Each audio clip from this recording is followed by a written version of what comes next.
நானு C Joseph Vijay எனும் நான்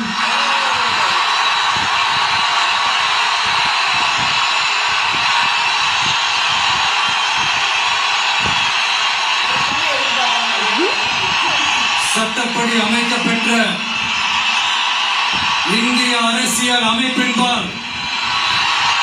உண்மையான நம்பிக்கையும் மாறா பற்றும் கொண்டிருப்பேன் என்றும் இந்திய நாட்டின் ஒப்பில்லாத முழு முதல் ஆட்சியையும் ஒருமையையும் நிலைநிறுத்துவேன் என்றும்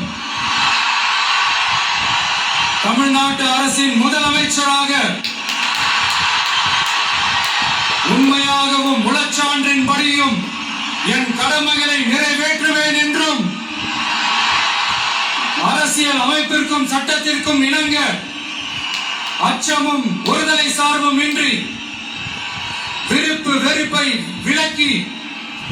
பலதரப்பட்ட மக்கள் அனைவருக்கும் நேர்மையானதை செய்வேன் என்றும் ஆண்டவன் மீது